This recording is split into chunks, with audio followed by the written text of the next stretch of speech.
En esta primera sesión la vamos a dedicar al pensamiento crítico.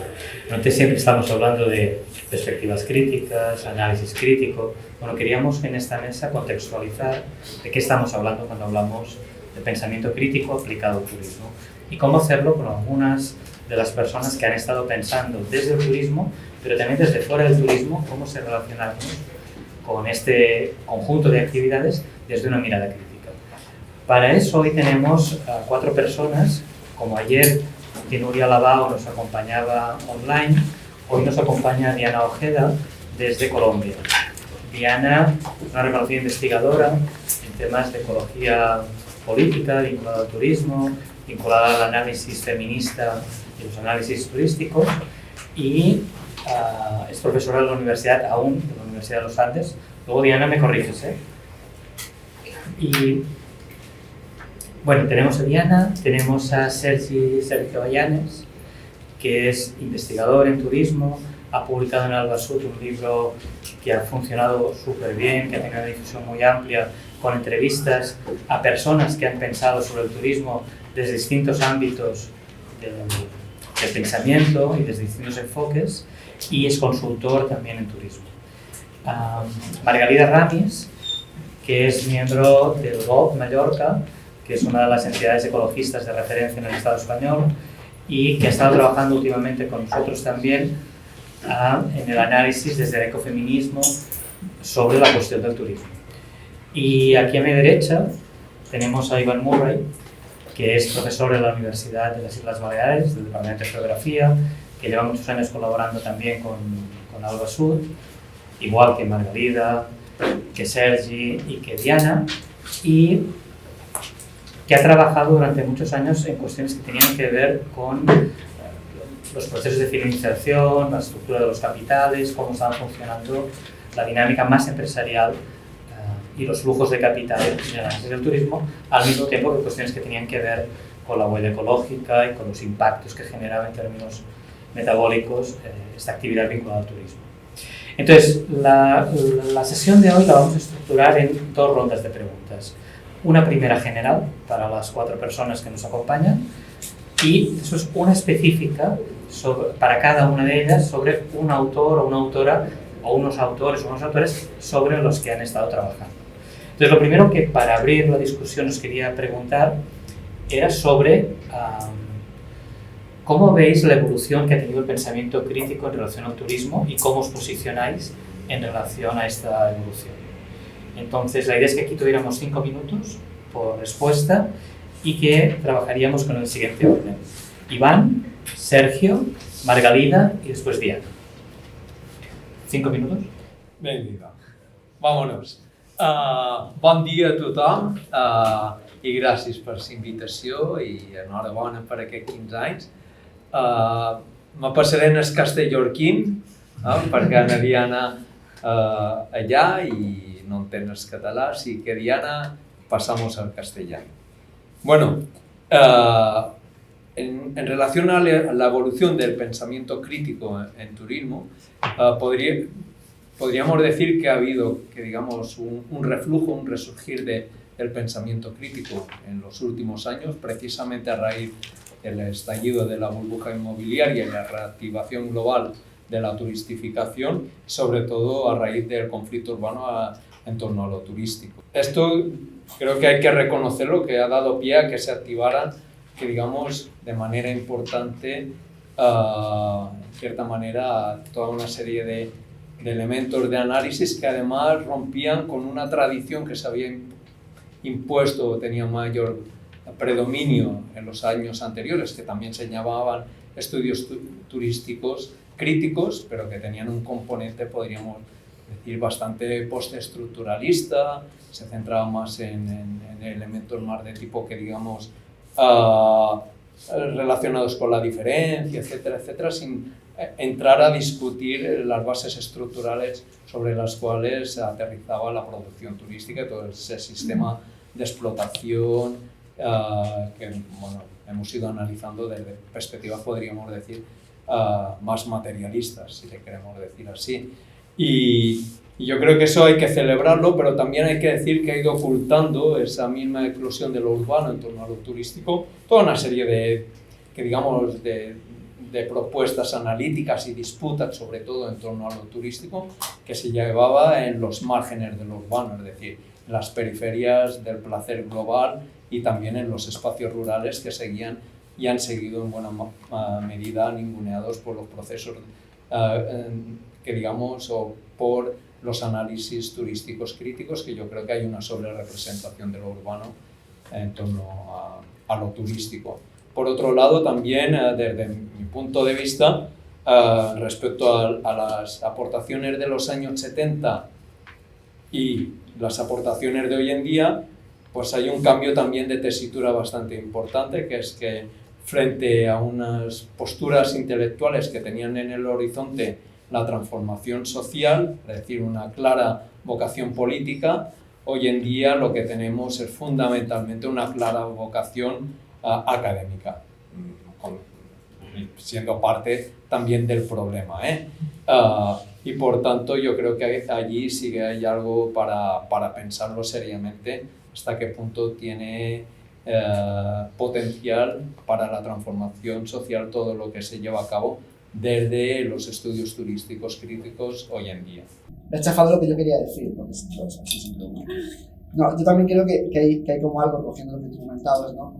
O sea, sí que veo como, de algún modo, como un hilo conductor, ¿no? Que nos lleva desde aquellos años 70 hasta hoy, de algunos temas que de alguna manera se han recuperado y que, o sea, más que unos temas, como una mirada o como una forma de entender y de analizar que parece haberse recuperado y que de alguna forma supera esos años 90 más fatídicos, donde toda la gestión y tal.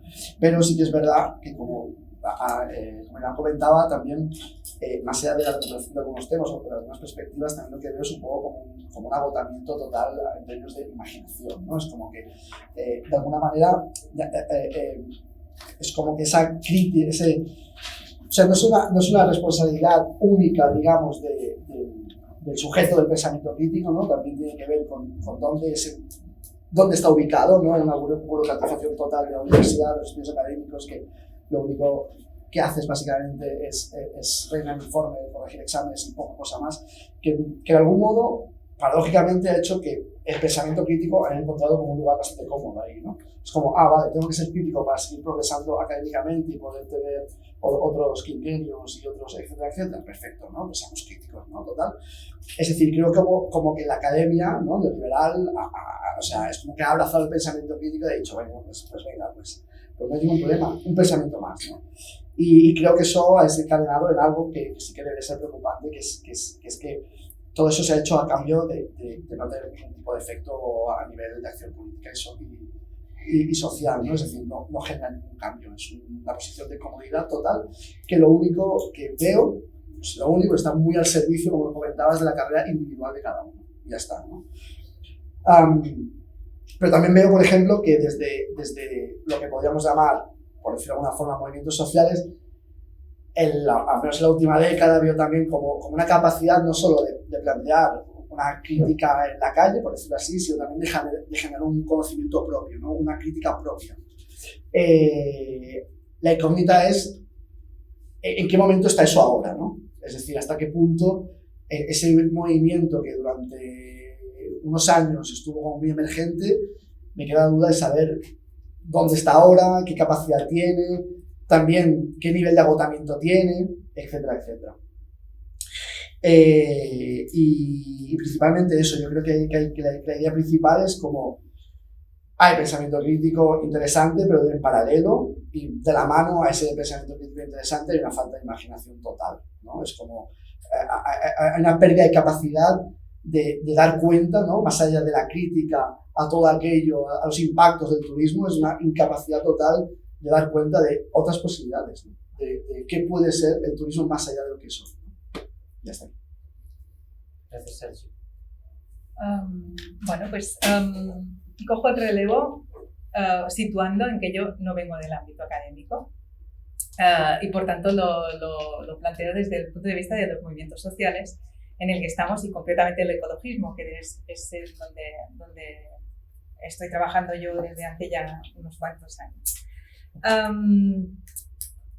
Para nosotros, y esto es una reflexión que hemos hecho a menudo, y Iván en este caso, yo creo que en el caso de Mallorca es un poco paradigmático y discrepo un poco del posicionamiento de Sergi, porque allí el movimiento social ha bebido mucho de los planteamientos que ha hecho en el análisis crítico del turismo la universidad, ¿no? Y concretamente un departamento específico donde hay diferentes personas trabajando esta cuestión. Además, el hecho de que ellos hayan tenido siempre una duplicidad académica activista, pues ha propiciado que la permeabilidad fuera una realidad. Y entonces yo creo que esto ha marcado mucho el desarrollo, digamos, del pensamiento crítico alterno al turismo dentro del ámbito ecologista. Porque la verdad es que inicialmente el ecologismo en Mallorca, concretamente, yo creo que en muchos espacios nace a raíz de la necesidad de ponerse a pie de defensa del territorio ante la implantación territorial de un modelo económico, de un modelo de especialización turística en este caso. Me van boicoteando las intervenciones. Entonces, bueno... No soporta que alguien diga cosas interesantes. También no se consulte que nos por favor. Los primeros minutos son. Tus 2 minutos estarán. Bueno, pues reprendiendo un poco, si me deja, Iván, el tema de este nacimiento del ecologismo, que es cierto que inicialmente tiene una visión muy conservacionista sobre todo de especies, de espacios y demás, pero que no tiene más remedio que, digamos, que reaccionar hasta delante de esta implantación territorial de este modelo de especialización turística.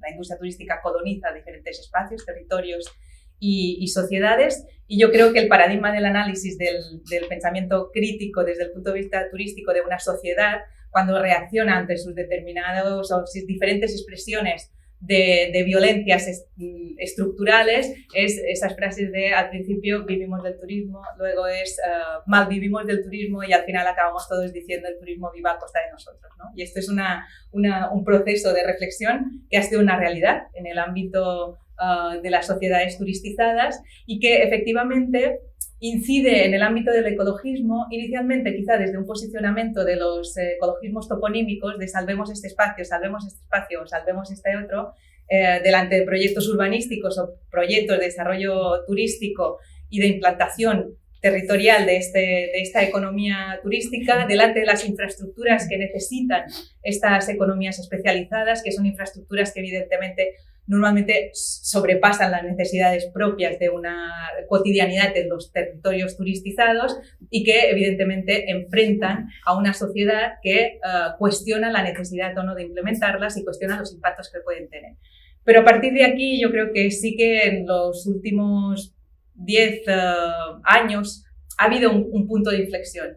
Y el punto de inflexión ha sido, yo creo, en el momento, ha propiciado que el ecologismo pasara de estos ámbitos de crítica de los excesos del modelo a un ámbito de crítica radical del propio modelo. Y esto se ha contextualizado en muchos posicionamientos de organizaciones ecologistas desde el ecologismo social y político, no tanto desde el ecologismo más conservacionista o más conocido o más ambientalista, ¿no? Por decirlo de alguna forma. Entonces, esta es una evolución que hemos ido viendo. En el caso de Mallorca, yo creo que también hubo un punto de inflexión en el año 2017 en cuanto el proceso de colonización ya no es solamente de territorio, sino que siempre decíamos, ¿no? Ha habido diferentes booms de explotación turística, desde el litoral a los apartamentos al interior, hasta que se meten en nuestras casas a través de los mecanismos de las plataformas, ¿no? de la comercialización de casas directamente. Entonces, cuando ya lo tenemos en casa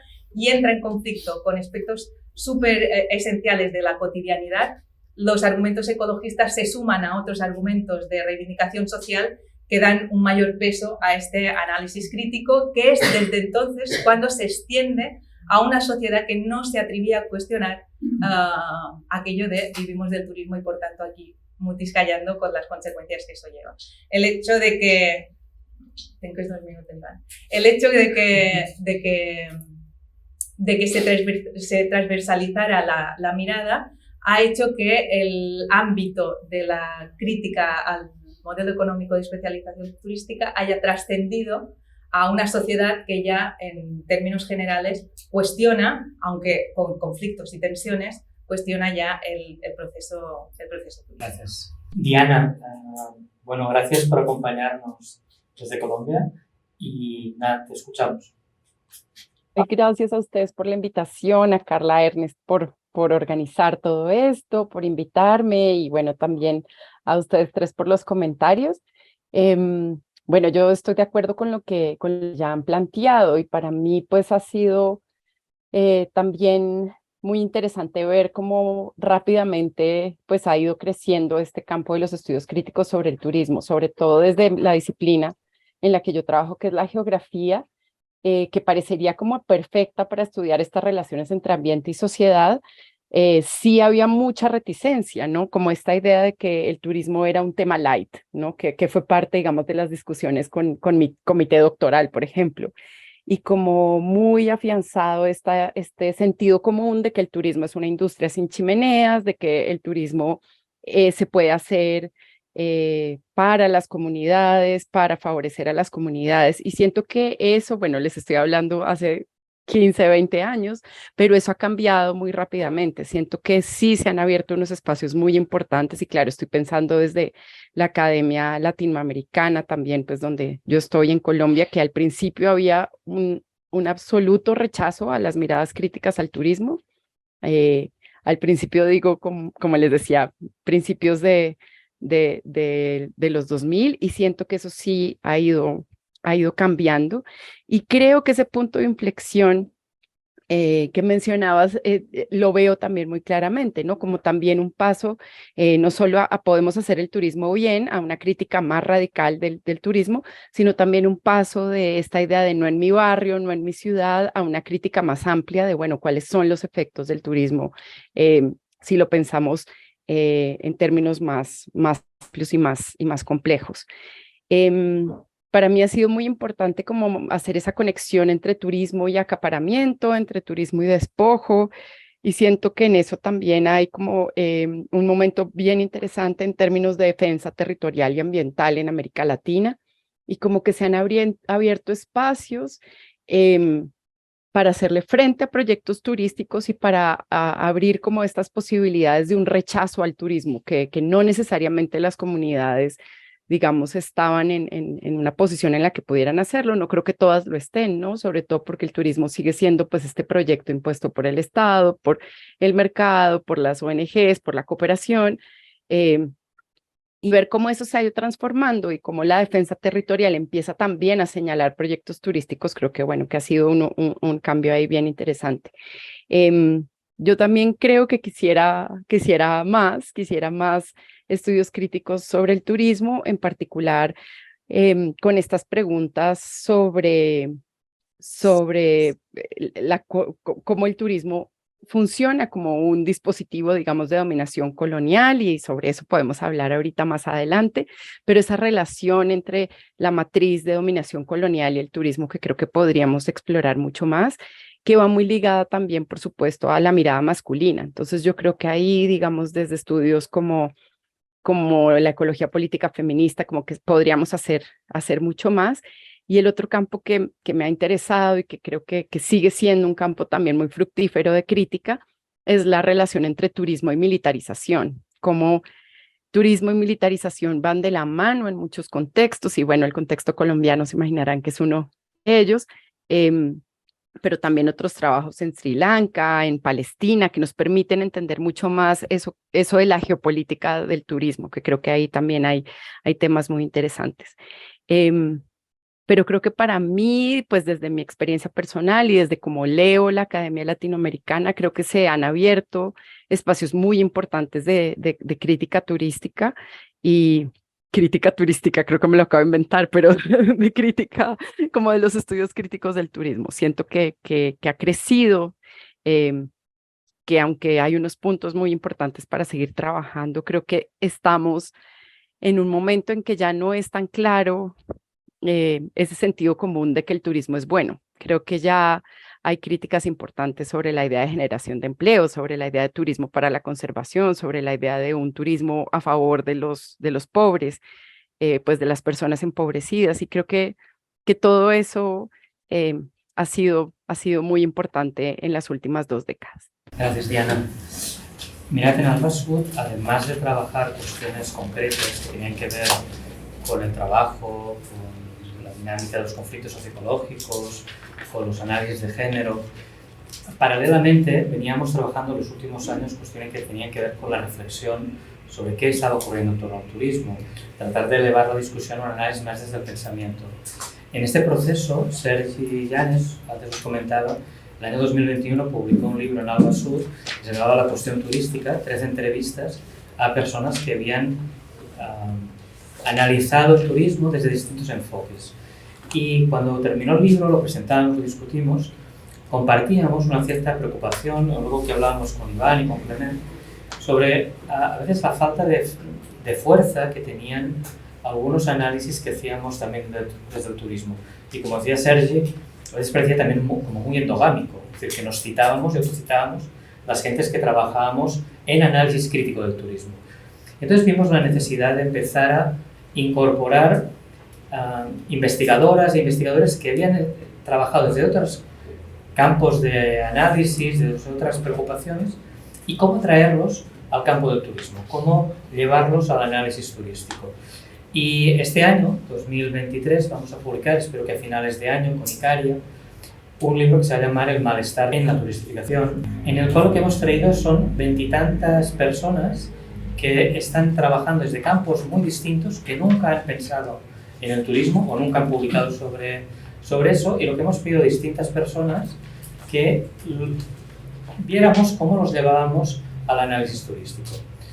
Y con un intento de robustecer el pensamiento crítico precisamente en relación a la cuestión turística. Entonces, las 4 personas que hoy nos acompañan han participado en este libro. Además, Clement es uno de los editores, junto con Iván y conmigo. Y lo que os queríamos pedir ahora es una aproximación, una preestrena del libro, en el sentido de qué nos aportan el pensamiento de distintas personas que nunca han trabajado sobre turismo, pero qué nos aportan si los miramos desde la perspectiva del análisis del turismo. Entonces lo que os voy a pedir es 10 minutos para presentar al autor o la autora, o los autores o las autoras con los que habéis trabajado, y qué lectura habéis hecho de su obra para traerlos al análisis turístico. Y el primer caso sería para Sergi, que él analizó la obra de David Graeber y pensó a David Graeber qué hubiera dicho, qué hubiera pensado si hubiera tenido tiempo de analizar la cuestión turística. Vale, sí. Primero, decir que es decir, que ha sido como muy difícil, ¿no? Yo lo ejercito a la vez como muy un reto, ¿no? Se suele decir. Justamente eso, ¿no? Como intentar ver a través de la obra de Graeber qué hubiera dicho sobre el turismo y no lo que a mí me hubiera gustado que Graeber hubiera dicho sobre el turismo, ¿no? Eso es como lo primero. Y eso ha sido como bastante complicado, al menos para mí. Entonces, David Graeber, pues si lo conocéis o no lo conocéis, digamos que se puede enmarcar dentro de lo que vendría a ser un pensamiento anarquista, ¿de acuerdo? Un pensamiento libertario de la sociedad y de las diferentes cuestiones sociales. Entonces, ¿cómo desde ahí se puede pensar, evidentemente críticamente, el turismo? Por un lado, el punto de partida, de alguna manera, nos vendría a decir, bien, una crítica anarquista al turismo sería una crítica que intente como desnudar aquellos mecanismos, ¿no? de explotación, aquellos, ¿no? los patrones de funcionamiento del poder de las empresas, el poder estatal, etcétera, etcétera, etcétera, ¿no? Un poco también en ese análisis del poder, ¿no? Sería como una primera lectura. Pero Graeber creo que no hubiera hecho eso. Por otro lado, lo segundo que nos viene a la cabeza es pensar, bueno, Graeber, que era como muy de lo cotidiano, ¿no? Muy de ver qué hay de anarquismo en lo cotidiano, ¿no? O tal vez hubiéramos pensado, ¿no? que hay de anarquismo en el turismo, ¿no? De alguna manera podemos encontrar, ¿no? prácticas, estructuras a partir de las cuales desde una mirada anarquista podemos, ¿no? Ganar terreno social y económico al Estado y al capital, por decirlo así. Insisto, estoy intentando tratar siempre de pensar como él hubiera pensado esto. Aquí es decir, yo aquí no entro en si estoy de acuerdo o no, ¿vale? Pues un poco como el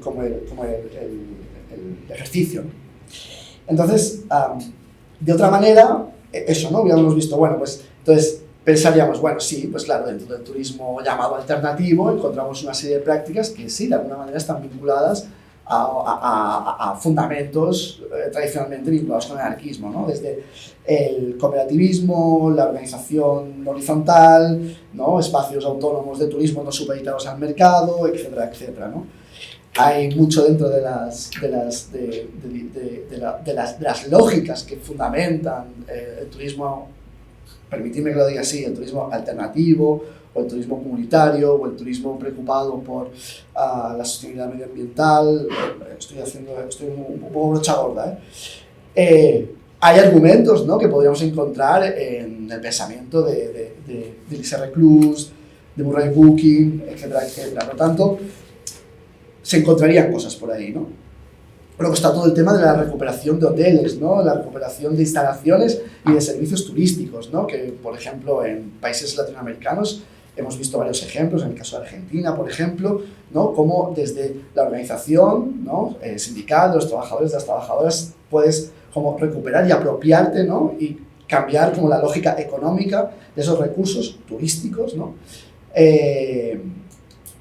Y aquí también, ¿no?, con la llamada economía social y solidaria, insisto, brochazo gordo todo esto, pero que tiene como esa cuestión también, ¿no? Igual no tiene como esta cuestión más expropiadora, ¿no?, pero sí que tiene como esa cuestión de, bueno, transformar la economía que sustenta pues, un fenómeno como el turismo y tratar de generar otras formas de hacer, ¿no?, que respondan a lógicas más horizontales, a lógicas no explotadoras, etcétera, etcétera. De alguna manera, ¿no?, ese sería el marco en el que lo primero que se nos ocurriría, ¿no?, sería pues eso, ¿no?, como algo así como la apropiación anarquista del turismo, ¿no? Sería. Luego, evidentemente, con todas sus contradicciones, ¿no? Aquí entrarían pues, otros pensadores, ¿no?, más de carácter marxista, que dirían, vale, sí, ojo, pero luego todo esto, el capitalismo también se lo apropia, el capitalismo también tiene sus propios mecanismos para recooptar todo aquello que parecía que había sido apropiado por las lógicas de horizontalidad, de cooperativismo, etcétera, etcétera, ¿no? Se traía pues, de nuevo con esa contradicción. Pero llegas a este punto, pensaba, yo creo que David Graeber tampoco hubiera hablado de esto, ¿no? No creo que hubiera hablado de esto. En realidad, la sensación es que Graeber hubiera hablado de algo así como el punto de partida de él hubiera sido también, ¿no?, a partir de obras como Trabajos de mierda, etcétera, etcétera, hubiera sido como punto de partida es a algo que me he atrevido a llamar la usurpación del ocio, ¿no? Es decir, un planteamiento que podría venir de la mano de el turismo, vendría a ser como el resultado de una conjunción de dos elementos, que es el ocio y el viaje, ¿no?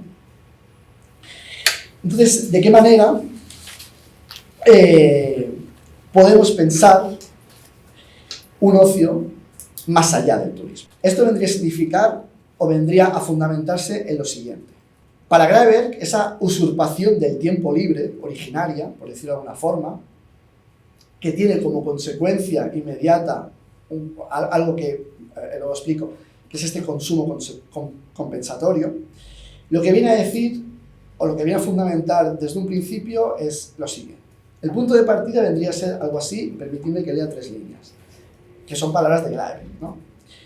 Los terratenientes, dice, la usurpación del tiempo libre actual hunde sus raíces más inmediatas en el siglo XIX en las plantaciones de algodón y tabaco de Estados Unidos y las islas del Caribe. Allí, los terratenientes sostenían que en los periodos de inactividad era mejor mantener ocupados a los esclavos, incluso con tareas inventadas, que permitirles no hacer nada. La razón esgrimida era que si los esclavos disponían de demasiado tiempo libre, podían empezar a pensar en formas de huir o de rebelarse. Esto, así, a voz de pronto, me conecta mucho con cosas que habían pasado, que se habían dicho durante la época del COVID, ¿no? Es como todo el mundo estaba como replanteándoselo todo, ¿no? Y conecta también con esa idea, que es muy común, ¿no?, en nuestro tiempo, que es esto del empresario, por decirlo también así, con brocha gorda de, oye, yo no te pago por no hacer nada, ¿no? La idea esta de que el tiempo de una persona puede pertenecer a otra, Graeber dice que es como algo bastante singular, que la consideración de la capacidad del trabajo, de la mano de obra, de la fuerza de trabajo, como algo distinto al propio trabajador y la extracción y almacenamiento de dicha capacidad en contenedores temporales, tipo horas, días, turnos de trabajo, etcétera, etcétera, a disposición de quien pueda pagarlos, es algo que hubiese sido difícilmente aceptado en otras sociedades, ¿no? Esta organización del tiempo y sobre todo esta compartimentación del tiempo que permite como comprarlo, distribuirlo y moverlo, ¿no? Entonces, eso, para Graeber, lleva a lo que vendría a ser el consumismo compensatorio, ¿no? Que vendría a ser algo así como, también leo rápidamente, dice Graeber, pasar todo el día sentados en un bar discutiendo sobre política o cotilleando sobre los asuntos poliamorosos de nuestros amigos lleva su tiempo, todo el día de hecho. En cambio, ir al gimnasio, levantar pesas o a clases de yoga, pedir algo por Deliveroo, ver un episodio de Juego de Tronos o ir a comprar cremas de manos o aparatos electrónicos son cosas que se pueden hacer en las franjas horarias predecibles e intermitentes que existen entre las avalanchas de trabajo o mientras uno se recupera de él. Graeber creo que hubiera dicho, el turismo es uno de esos lujos compensatorios. Y para que el turismo fuera una práctica asumida en nuestro sentido común, Graeber creo que hubiera dicho, había que disciplinar el ocio. Graeber también hubiera dicho, los patrones actuales de trabajo no son universales. Responden a una norma moral, moderna, que organiza el actual sistema de explotación laboral. Estoy como repasando un poco su argumentario para llegar al lugar, digamos, de cuál hubiera sido su propuesta, ¿no? También hubiera dicho, ¿no? El turismo, la práctica social del ocio, ¿no? Es evidente que no se origina con el turismo y que el turismo, tal y como nos enseña su historia, está muy vinculado con avances tecnológicos que lo que facilitan principalmente es la movilidad. Infraestructuras ferroviarias, vehículos privados, vuelos de larga distancia, etcétera, etcétera, etcétera. Y de hecho, es así como principalmente se explica también el crecimiento exponencial del turismo, ¿no? Veamos, por ejemplo, el argumento pues, habitual de la emergencia de las líneas de bajo coste, ¿no? Para explicar la emergencia contemporánea del turismo masificado, etcétera, etcétera. Entonces, Graeber, en ese sentido, creo que no se hubiera preocupado tanto por transformar el turismo, sino sobre todo por transformar el ocio, la variable fundamental del turismo. Y tampoco se hubiera como preocupado tanto por identificar, ¿no? Eso, ¿no? Formas alternativas, sino sobre todo por indagar en esas relaciones sociales vinculadas al ocio que están en nuestro alrededor, que forman parte de nuestra vida cotidiana. ¿Eso qué hubiera implicado? Hubiera implicado, en términos más epistemológicos, ¿no? Una ruptura con el orden cultural, con un orden cultural, que sea capaz de liberar, una ruptura de orden cultural, que sea capaz de liberar el ocio del imperativo de la movilidad, del exotismo del otro, ¿no? Y de construir un ocio que dé rienda suelta, como comentábamos antes, a la imaginación, algo que según Graeber estaba agotado en la industria de los viajes, como que la industria de los viajes se ha quedado sin imaginación. Entonces, en esta... me estoy pasando del tiempo, ¿no? Pero es que yo soy incapaz de explicar esto más brevemente. Un minuto. Vale.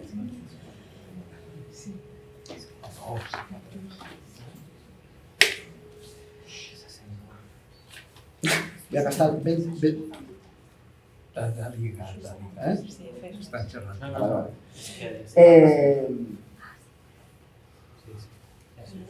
Vale. Entonces, con esa idea de Graeber, no tanto es una cuestión de cambiar el turismo, sino cambiar esa variable fundamental del turismo, que es el ocio, La sensación, insisto, en base a lo que dejó escrito, Graeber murió hace 3 años, hubiera puesto como mucho su acento en todo ese tipo de prácticas ociosas que no están vinculadas a una temporalidad determinada, que no están vinculadas a un periodo de no trabajo veraniego, ¿no? Sino que forman parte de nuestro día a día y que de alguna forma dan respuesta a esa necesidad de relación social que de alguna forma el turismo defiende dar respuesta, ¿no? Aquí entrarían en juego muchas de las prácticas alternativas que desde Albasur también se han indagado, ¿no? Como por ejemplo estos turismos de proximidad, ¿no? Que ponen justamente, y por eso son de proximidad, ponen en crisis y a veces en jaque la movilidad, ¿no? Es decir, no hace falta irse a ningún lugar en concreto, o sea, no hace falta recorrer grandes distancias, no hace falta llegar a lo exótico para poder disfrutar y poder generar relaciones sociales de ocio, ¿no? Y por último, y acabo, Graeber hubiera desconfiado también claramente de esas soluciones verdes, ¿no? Comunitarias y de proximidad, en ese sentido, que ofrece la industria. Son diferentes, ¿no? Porque de alguna manera, según él, recogían algo que es como muy típico del capitalismo, ¿no? Que es esa idea de que esto del turismo alguna vez fue distinto a lo que es, ¿no? Y que de alguna manera el capitalismo puede ser distinto a lo que es y a lo que ha sido. Él cree que eso es algo, creía que era algo bastante peligroso, ¿no? Y por último, y aquí sí que acabo, para él creo que hubiera sido como de mucho valor recuperar ese ocio cotidiano frente a lo excepcional del turismo, ¿no? Que de alguna manera permitiría poner patas arriba el sentido común que hoy en día justifica la lógica del turismo, ¿no? Lo he explicado de una forma un poco caótica, pero es que de verdad a mí me cuesta muchísimo poder explicar esto, lo reconozco, porque justamente creo que el ejercicio que Graeber nos plantearía es no voy a hacer una crítica al turismo, no voy a hacer tanto una crítica a los impactos que el turismo tiene y cómo el turismo es generador de, sino voy a desplazar la ecuación y voy a sacar uno de sus elementos, que es el ocio, y voy a ver de qué manera existe en nuestras prácticas cotidianas la capacidad de tener un ocio que nos permita dar respuesta a aquello que el turismo defiende que da respuesta. Gracias, Sergi. Si os fijáis con Sergi, hemos empezado por el final del libro. El libro tiene una serie de bloques y el último bloque está dedicado a pensar la posibilidad de un turismo fuera de los marcos del capitalismo. Y empezamos con Graeber y terminamos con David Harvey, de otra tradición ideológica, pero pensando precisamente vías posibles de imaginar un turismo fuera de los marcos de la acumulación y la reproducción del capital. Y esta es la parte final del libro. ¿Qué dice? Ay, perdón. Eric Olin Wright, que además lo he hecho yo, se lo voy a después. Bien, si este es el final del libro, en los capítulos antecedentes lo que tenemos es un análisis desde distintas perspectivas de cómo abordar esta discusión. Y una de ellas lo hacemos con Margarida Ramis, que ha profundizado en toda una serie de autoras vinculadas al pensamiento ecofeminista y has explorado en ellas qué podrían aportarnos a una comprensión del fenómeno turístico. Bueno, sí, cuando Ernest y Carla nos comentaron la posibilidad de este libro, la propuesta ya vino enfocada al tema de los ecofeminismos y en este sentido hablamos de no hacer una pensadora específica, sino darle un poco más de relieve y teniendo en cuenta que también, insisto, no vengo específicamente del ámbito académico, llevar determinadas voces que también luchan desde este pensamiento, desde esta disputa del pensamiento hegemónico, desde el activismo, por decirlo de alguna forma. Entonces, yo escogí cuatro mujeres. Una de ellas es Val Plumwood, que es una filósofa australiana que murió en 2008. Ella hizo lo que Silvia Federici hizo con toda la historia del pasado del feudalismo al capitalismo. Ella lo hizo en la parte de construcción del pensamiento en las sociedades modernas, cuestionando precisamente en qué aspectos se sustentaba lo que ella llamaba la lógica de la razón, ¿no? Donde se sostenía la creación del pensamiento que ha generado o que ha desembocado en esta realidad que lo que plantea son unos dualismos entre diferentes cuestiones y en las que ella ya en esos inicios vincula explotación de territorio y recursos con explotación, opresión y sometimiento de la mujer y de la fuerza de trabajo de la mujer, ¿no? Entonces ella plantea ya este enlace entre una realidad y otra desde este establecimiento de lo que ella explica y denomina los dualismos jerarquizantes, es decir, hay una cosa masculina y productiva que es lo que se pone por encima y el resto, todo lo que son las mujeres, la naturaleza, las identidades disidentes y todo aquello que es menor, todos los espacios, digamos, también de territorios al servicio de estas lógicas que están en la escala alta jerárquica, entonces estas someterlas a lo que esta jerarquización impone como lo que es la racionalidad, ¿no? Ella discute esta cuestión de qué entendemos por racional, discute esta jerarquía, explica ya de qué modo esta relación es la que pone en jaque las cuestiones esenciales que sostienen la vida y en eso ya habla de cuestiones que son fundamentales desde la perspectiva de lo que es ecofeminismos, que son hablar de ecodependencia y hablar de interdependencia, es decir, estos dualismos jerarquizantes ignoran el hecho de que la vida depende de unos recursos que sostienen o de unos bienes, en este caso unos valores, unos bienes naturales que sostienen la capacidad de sostener la vida y de unos interdependencia en términos de cuidados que posibilitan el transitar por esta vida desde que somos pequeños a que somos ya mayores. Ella lo hizo hace muchísimo tiempo, poniendo ya algunos términos sobre la mesa como la ecología de los cuidados o la ética de los cuidados. Tiene algunos libros en los que pone esta cuestión del pensamiento racional en duda y analiza también cómo se ha desarrollado toda la ciencia a partir también de estos dualismos que se han impuesto como valores a no cuestionar. Entonces ella parte desde este cuestionamiento esencial de dónde pensamos, desde dónde generamos pensamiento, para precisamente entender que es un modo de pensamiento que tal y como se ha construido puede deconstruirse y por tanto ofrecer alternativas que partan de otros conceptos que no sean opuestos y separados, sino que tejan determinadas simbiosis que lleguen a otras realidades, ¿no? Esto es para decirlo muy breve, porque la verdad es que entrar en este pensamiento de esta mujer requiere tiempo y requiere esfuerzo y está súper esquematizado también la relación, ¿no? Y las conclusiones que ella saca en relación a estas cuestiones. Pero fue una de las primeras que planteó estas cuestiones desde una perspectiva que, aunque no se llamara en ese momento ecofeminista, tenía la visión de visibilizar estas opresiones tanto en el ámbito de los recursos naturales como en el ámbito de los feminismos. Sí. ¿Puedes recordar el nombre? Sí, es Val Plumwood. Sí.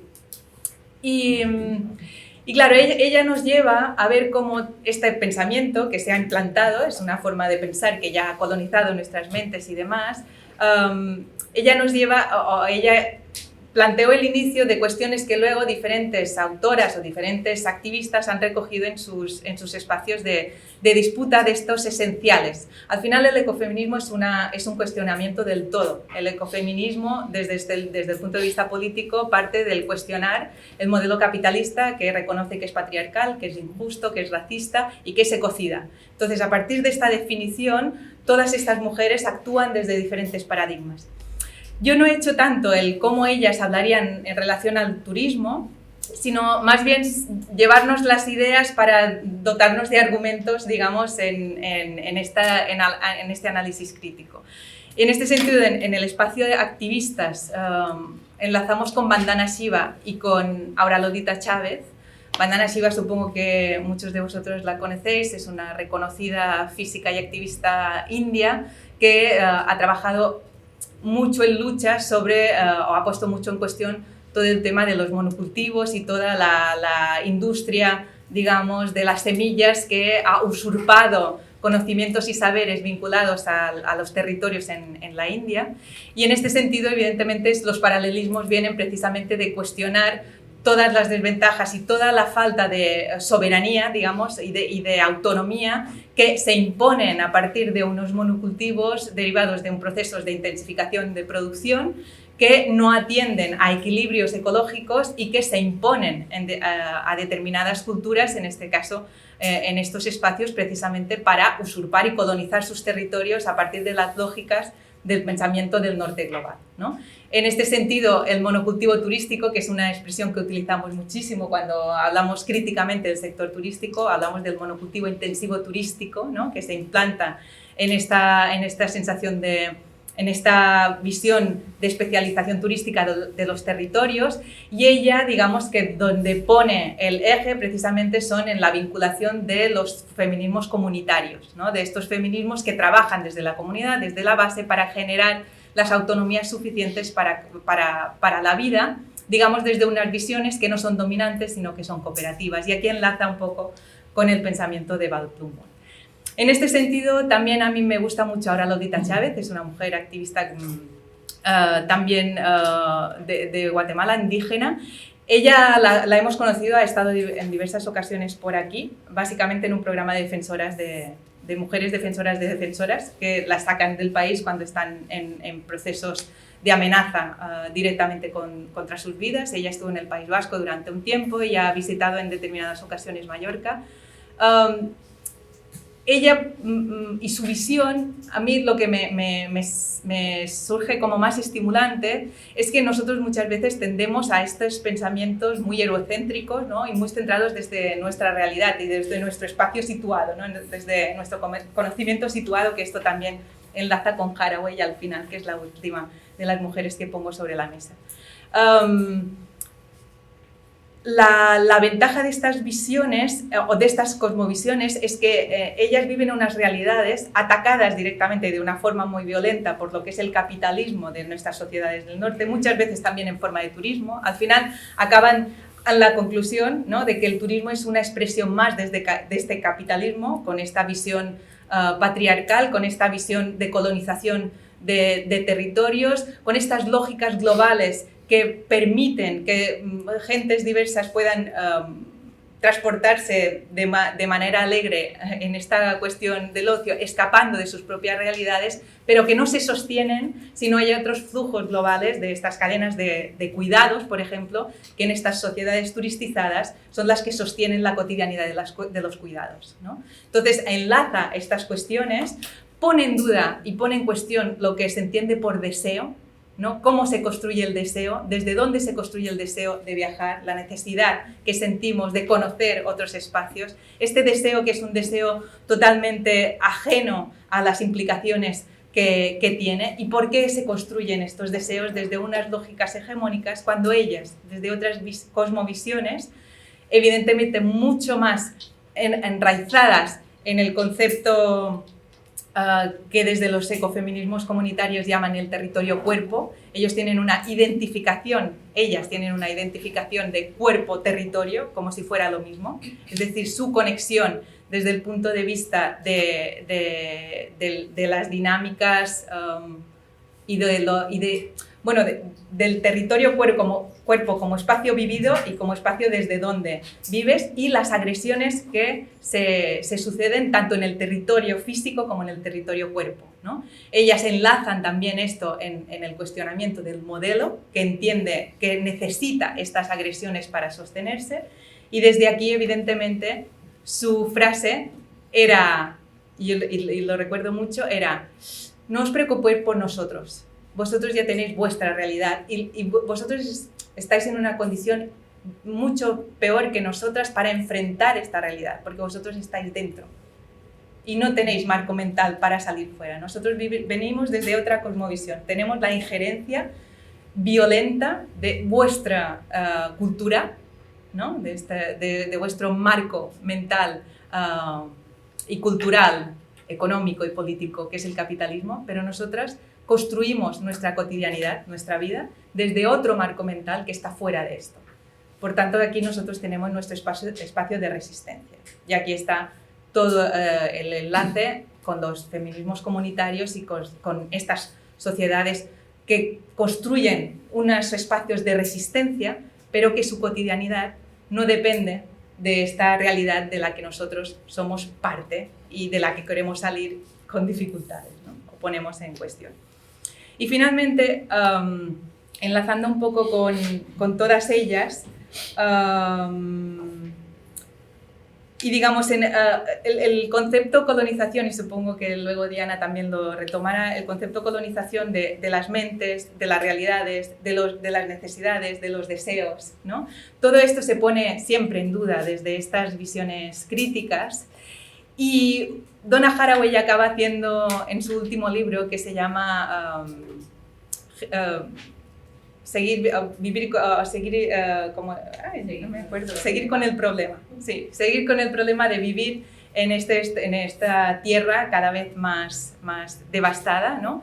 Y ella parte también de un planteamiento que a veces sorprende que Haraway tenga un planteamiento, se pueda leer desde un planteamiento ecofeminista, pero lo que sugiere ella es que no nos dejemos llevar, digamos, no nos dejemos colonizar el pensamiento por el colapso del capitaloceno o del antropoceno, tal y como lo leemos muchas veces desde también la crítica desde visiones ecologistas, sino que ella dice, vamos a imaginar esos mundos que queremos vivir, y juega mucho con los lenguajes para generar otros imaginarios a partir de los que emanciparnos de unas realidades que vienen impuestas.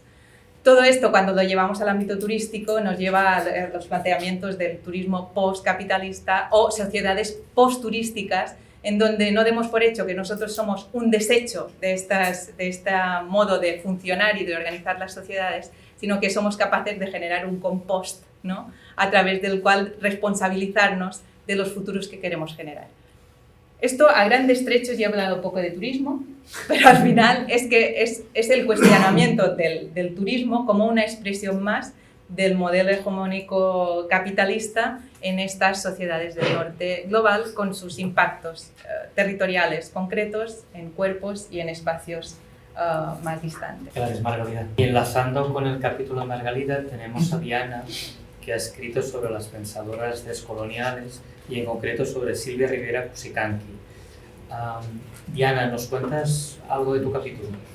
Y gracias, aquí estoy feliz tomando notas de, bueno, muchas de las cosas que se cruzan entre nuestros capítulos. Este capítulo es sobre la apuesta descolonial y si el turismo tiene lugar, digamos, en esa apuesta o no. Y creo que ahí es bien interesante pensar el turismo no solo como un legado colonial, si tenemos en cuenta las rutas, los procesos de diferenciación, de desigualdad, de jerarquización, sino como una forma de actualizar esa violencia colonial. Y ahí, pues claro, es muy útil el trabajo de Silvia Rivera Cusicanqui, socióloga aymara, que escribe sobre la sociedad boliviana y andina, sobre movimientos sociales. Durante mucho tiempo trabajó pues temas de la cuestión agraria y después empezó pues sobre todo con su trabajo muy, digamos, detallado de los movimientos cataristas en Bolivia. Y para mí, leer el turismo a través de los ojos de Silvia Rivera Cusicanqui, que desafortunadamente no ha escrito mucho sobre turismo, hay pedacitos pequeños en su trabajo donde habla sobre, bueno, rutas turísticas y cuestiones sobre multiculturalismo, Para mí la invitación es a cómo entender el turismo en relación con la materialización de la dominación colonial, cómo esa dominación colonial se da en los espacios turísticos, pero a través también de esos espacios turísticos y de esas prácticas narrativas, itinerarios y lugares turísticos. Entonces, bueno, para mí uno de los conceptos más importantes de ella es el horizonte colonial de larga duración, que por un lado tiene que ver con esas continuidades entre, digamos, la época de la invasión, el saqueo y la colonización, y cómo se va eso extendiendo en el tiempo con la llegada del periodo republicano y pues como la configuración del Estado y de las sociedades. En este caso, pues ella está hablando de la sociedad boliviana, pero pues se puede entender para todo, digamos, el caso de las sociedades latinoamericanas y caribeñas. Nos muestran esa continuidad que se da entre colonialismo y capitalismo. Y tiene esa cosa muy importante que ya Margarida nos señalaba, y es que no hay una fuera, no hay una forma en ese horizonte colonial de larga duración de lavarse las manos y decir yo me salgo de aquí, sino que un poco tenemos que seguir con el problema, ¿cierto? Estamos en esto, estamos en estas formas, en estas lógicas de dominación que siguen dando forma a nuestras sociedades y que siguen dando forma a esas interacciones, digamos, esas prácticas y narrativas turísticas. Otro punto bien interesante pues tiene que ver con el multiculturalismo ornamental, ¿no? Con esta idea de que entonces incluimos a esos otros, queremos conocerles para poder entender mejor y crear lazos. Y ella dice que eso está ahí muy atravesado por prácticas de subalternización, perdón, tengo la lengua enredada, subalternización y minorización, ¿no? Cómo convertimos a esos otros como minoría y los seguimos ubicando en un lugar de subalternidad a partir de dinámicas de despojo, exclusión y disciplina que continúan a lo largo del tiempo. Y ahí hay un punto muy importante y es como esa crítica profunda que ella hace a la idea de entenderlos exotizadamente, ¿no? De entenderlos como si estuvieran en el origen y con eso pues se les resta la capacidad de ser sujetos históricos o pues su mismo proyecto político, entonces no se entiende. Y creo que esto pues es un punto bien importante para pensar el turismo. Y tal vez lo más interesante que tiene también, pues pensando con Silvia Rivera Cusicanqui el turismo, es pensar, bueno, entonces, ¿qué es lo que está en disputa y cómo podemos lograr lo que ella llama pues una política cheje, ¿no? Esta idea de construir un mundo cheje.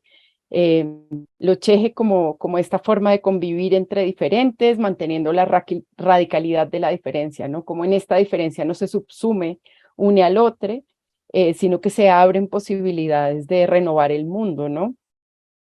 Y ahí hay pues cosas muy, muy interesantes porque yo creo que cuando ella habla de las disputas por la memoria, eh, podríamos pensar el turismo allí mismo también, como esas posibilidades en las que se politiza la vida cotidiana y se reelabora ese orden colonial, que bueno, ella de la mano de Guamán Puma, por ejemplo, habla del mundo al revés. Entonces, ¿cómo podemos entender ese mundo al revés en el que estamos, ese mundo colonial de dominación? Y cómo nos lo disputamos. Entonces, más que entender el turismo como repetición, podemos entender el turismo como uno de esos puntos de reelaboración de esas relaciones de dominación y cómo en reelaborarlas, pues se abren las posibilidades para esa política de lo cheje, ¿no? Y yo creo que ahí es donde uno encuentra como ese aire y ese potencial transformador y es en esa disputa, en ese encuentro que no es para nada desde la armonía o desde que si de que las diferencias, digamos, se anulen, sino desde justamente podernos pensar cómo esos regímenes de dominación terminan siendo actualizados. Creo que eso es un punto muy interesante y para mí en general creo que la apuesta descolonial de Silvia Rivera Cusicanqui pues dialoga muchísimo con feminismos indígenas, con feminismos comunitarios y nos permiten entender entonces digamos, de una manera más profunda y más compleja esas relaciones de poder que sostienen el turismo, pero que también se recrean con el turismo. Creo que eso para mí es lo más interesante. Yo lo dejaría por ahí. Gracias, Diana. E Iván nos presenta el último capítulo de estos que avanzamos, dedicado a Jason Moore. A mí me ha gustado mucho cómo lo ha hecho Sergi, aunque él ha dicho que era un poco caótico. Bueno, vosotras dos también, ¿no? Pero bueno, que el ejercicio que ha hecho él de metérsela a intentar pensar que hubiera dicho David Graeber, pues yo cuando pensamos esto, pues dije, yo esto no lo podré hacer, incapaz. Y de hecho, creo que todos los capítulos son muy diferentes porque la manera como entramos en las autoras y los autores, pues también depende de nuestra relación con ellos, con ellas y con lo que han ido desarrollando, ¿no? Yo creo que esto es el spoiler para que compréis el libro, ¿ok? No, pero es un poco así, ¿no? Que vamos entrando, incluso hay autores, que algunos se han repetido, que se entran de diferentes maneras. Dicho esto, yo quiero decir que Jason Moore, para aquellas personas que no lo conozcan, es una especie de enfant terrible, uno de los, yo diría, una de las estrellas académicas dentro de lo que es la geografía, sociología e historia crítica ahora mismo, que ha ganado bastante peso en los últimos años y con el que no estoy del todo de acuerdo en cosas que plantea, ¿no? Que yo creo que eso también es interesante abordarlo y sobre todo no estoy muy de acuerdo con la manera como ha tratado al resto de autores y autoras, ¿no? Hay un punto en cierta manera se presenta como una superstar a veces, como si no se hubiese dicho nada antes, y nosotros, y con Ernest lo hablamos mucho, es primero de todo dar las gracias a toda la gente que ha venido detrás, ¿no? Es decir, reconocernos en una tradición, podríamos decir. Y la manera como yo abordo el trabajo de Jason Moore precisamente es haciendo a lo mejor aquello que él no hace, que es ubicándolo en una tradición, ¿no? ¿Qué tiene de interesante, entendiendo que yo veo a Jason Moore dentro de esa tradición? Pues que Jason Moore ha sabido conectar, que digamos, dos mundos que tenían conexiones, pero que no estaban bien articuladas, que era, por un lado, la teoría sistema-mundo, que venía de la escuela de Brodel, de Wallerstein, Giovanni Arrighi, Beverly Silver y compañía. Con otro lado, la tradición del ecomarxismo, que bebe de los pioneros de la ecología política, ¿vale? Se habla de que pertenece a la cuarta ola del ecomarxismo, con otros autores como por ejemplo Andreas Mann, que escribió el libro Capital Fósil, que fue traducido por Capitán Swing, y otros libros que también se han ido traduciendo al castellano. El libro de Jason Moore de referencia es uno que se titula Capitalism in the Web of Life, que Traficantes de Sueños tradujo hace poco, creo que fue el 2020, con el título Capitalismo en la trama de la vida. Y allí más o menos encontramos sus ideas agrupadas, es un poco una concentración de buena parte de su pensamiento. Yo conecto con la obra de Jason Moore a través de sus artículos que va publicando sobre historia ambiental, muy ligado a la historia agrada en una perspectiva de longue durée, de larga duración, conectando con, pues, precisamente con esa teoría capitalista. ¿Qué nos viene a decir Jason Moore en sus trabajos? Bueno, un poco su marco teórico. Básicamente, una primera cuestión es que él entiende, o habría que entender, el capitalismo como una forma de organizar la naturaleza. Si entendemos que la forma dominante del turismo es una expresión del capital, pues también podríamos concluir que el turismo es una forma de organizar la naturaleza.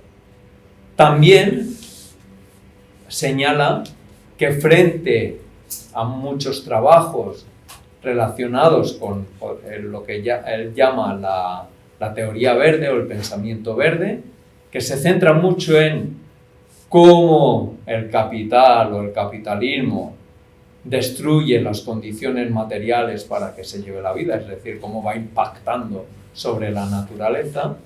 Lo que a él le interesa precisamente es ver cómo el capital organiza la naturaleza. No sé si entendéis un poco la diferencia.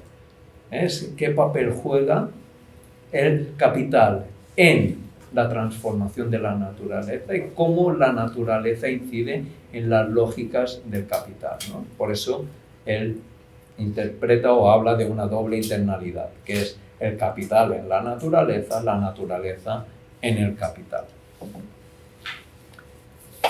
Después, para entender el proceso que digamos histórico de acumulación del capital, entendiendo el proceso que digamos desde podríamos decir la edad moderna hasta nuestros días, ¿no? A lo largo de los largos ciclos de acumulación, los ciclos sistémicos de acumulación que analizaron pues, los precedentes de la teoría sistema-mundo, pues él introduce algunas sustancias que no habían sido del todo, podríamos decir, catalogadas, elaboradas de una manera más que digamos estructurada, aunque también estaban, sí. Hay que tener en cuenta que la obra de Brodel, Wallerstein y compañía son brutales y encontramos muchos de estos elementos que las van entrecruzando. Luego, la novedad es, podríamos decir, en la manera como lo va estructurando. Y va señalando una serie de patrones a lo largo del capitalismo histórico. Un patrón fundamental es que los procesos de acumulación requieren lo que él denomina las 4 naturalezas baratas. ¿Qué quiere decir eso? Como naturalezas que apunta la naturaleza humana, el trabajo humano. Aquí bebería, que no lo reconoce plenamente, de las ecofeministas, ¿no? De toda la teoría feminista, empezando por Silvia Federici y terminando, aterrizando hasta Donna Haraway, por ejemplo. Luego habla de la alimentación, los alimentos, la energía y las materias primas, ¿no? Porque, bueno, hoy en día, en términos que digamos financieros, serían las commodities, ¿no? Y el trabajo. Por tanto, esto es una condición clave para el proceso de acumulación, que se den esas naturalezas baratas. De esta manera y eso entronca también con una revisión de la teoría del valor trabajo, introduciendo en la teoría del valor trabajo también la del trabajo de la naturaleza y de esos trabajos que no pasan a través de, que digamos, las redes del mercado capitalista, ¿no? Por tanto, ¿qué papel juegan esas naturalezas baratas en la generación del valor, ¿no? Por tanto, habla de un plusvalor también ecológico. ¿Qué ha pasado a lo largo de la historia cuando se van, que digamos, agotando esas naturalezas baratas? Pues que se entra, que digamos, en procesos de crisis, que pueden ser de 2 naturalezas. Si se puede restablecer bajo las mismas dinámicas del capital, aunque sujeta a ciertos cambios para irse adaptando a un nuevo ciclo de expansión, pues él habla de crisis de desarrollo. Si en cambio nos encontramos en un momento histórico en que es imposible a través de las dinámicas o las lógicas del capital rearticular un nuevo proceso para, que digamos, recuperar o restablecer las naturalezas baratas, nos dice que estaríamos ante un momento de crisis epocal. Para otros autores y autoras, crisis epocal, por ejemplo, lo podemos ver como crisis de civilización, etcétera, etcétera. De hecho, cuando analiza el tránsito del feudalismo hacia, que digamos, el capitalismo, se ve perfectamente cómo se van dando esas condiciones y de allí es cuando pues nos aborda y nos plantea este cambio que, digamos, esta crisis epocal frente a otras crisis de desarrollo, como podría ser, por ejemplo, la crisis del régimen de acumulación fordista en su transición hacia un régimen de acumulación financiarizado y neoliberal. Si os fijáis, ¿cuáles son las claves para que se dé la acumulación del capital de base turística? Precisamente es que se den unas naturalezas baratas, fundamentalmente. Es decir, la acumulación de base turística no va hacia espacios y sociedades con naturalezas caras, sino fundamentalmente hacia esos espacios y sociedades que puedan, que digamos, proveer naturalezas baratas. Por tanto, aquí de nuevo tendríamos una conexión, que de hecho, y aquí creo que también es un espacio idóneo para hacer un homenaje, por ejemplo, a Alejandro Palafox, que fue, yo creo, de los primeros que recogió el guante, que digamos, el marco teórico que brindaba la obra de Jason Moore para abordar esas playas baratas del turismo, ¿no? El turismo transnacional. Por tanto, nos da ese potencial para analizar también el proceso turístico bajo esas naturalezas baratas como elemento clave para el proceso de acumulación de base turística. Pero ¿qué pasa cuando se agotan esas naturalezas baratas? ¿Qué estrategias adopta el capital? Aquí entra en juego otro concepto que no es suyo, pero que él lo utiliza y lo manosea y le da mucha forma, que es el de las fronteras de mercantilización. Los que hemos trabajado en temas agrarios, pues es un clásico, ¿no? Las fronteras de mercantilización o las fronteras agrícolas, etcétera, etcétera. Si tenéis en mente, por ejemplo, la expansión de la frontera del Far West, ¿no? Es un claro ejemplo, ¿no? De esa expansión permanente, es una expansión geográfica, espacial, ¿no? De dominación y colonización del espacio, pero también de otras muchas dimensiones de la vida, y a través de esas fronteras de mercantilización es como se van asegurando la obtención de nuevas naturalezas baratas. Así ha sido como ha ido funcionando el capitalismo histórico hasta nuestros días. Por tanto, tiene un componente de proyecto histórico y geográfico a la letra, ¿no? Por tanto, procesos de conquista de fronteras de mercantilización para asegurar esas naturalezas baratas. Y esas fronteras de mercantilización se conquistan mediante procesos que él y aquí recoge, podríamos hacer otra conexión con otros autores y autoras, como por ejemplo David Harvey con el término de acumulación por desposesión, que venía de Rosa Luxemburgo, y lo ha actualizado, y habla de los mecanismos de apropiación, que serían mecanismos de desposesión pura y dura, que aquí es donde juega el papel el aparato político del Estado, ¿no? Del Estado imperial o colonial, pero también a través de los mecanismos de capitalización, que es donde juega fundamentalmente un papel clave el capital, y que es la vía a través de los cuales se llevan las dinámicas de mercantilización, ¿no? Por tanto, apropiación y mercantilización, o capitalización, que él dice, que van de la mano, pero que deben estar en un cierto equilibrio, porque si de golpe las dinámicas de capitalización o mercantilización de esas naturalezas baratas, que son excesivas, luego se vuelven muy caras y putada para el capital, porque eso le revierte o le hace entrar en sus propias contradicciones y cae la tasa de beneficio, tanto ecológico como del propio capital, y por tanto entramos en un proceso de crisis. Y así se ha ido dando de manera permanente. Si nos ponemos las gafas, de a ver qué ha pasado con los procesos turísticos, también vemos como es un proceso de salto hacia otras playas, ¿no? Hacia otras periferias, precisamente en busca de esas naturalezas baratas, esas playas baratas, ya sea en el Caribe, ya sea en el Mediterráneo meridional, en el África septentrional, etcétera, etcétera, Mediterráneo meridional. ¿Qué está pasando? que cada vez se van agotando esas fronteras de mercantilización y esas naturalezas baratas.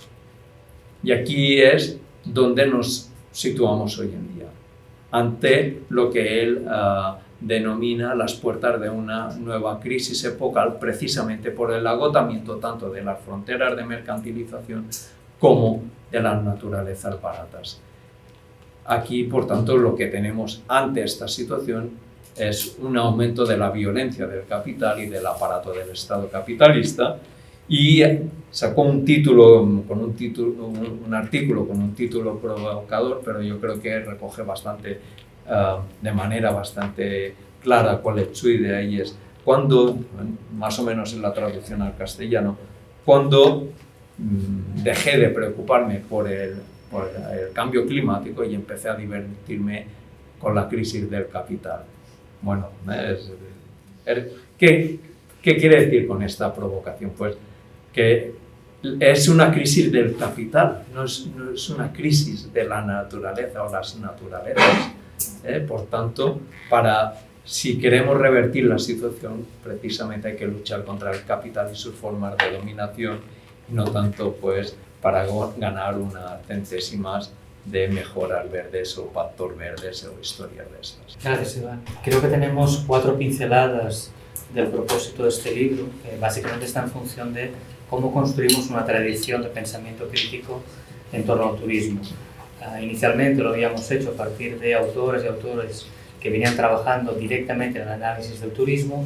Ahora en este libro hacemos un salto e intentamos, por un lado, robustecer la capacidad de análisis y de comprensión de qué significa el turismo en este contexto capitalista, y al mismo tiempo cómo incorporamos elementos que nos permitan pensar salidas, formas de construcción de otras vías de organizar este tiempo de ocio o de actividad turística en nuestro contexto.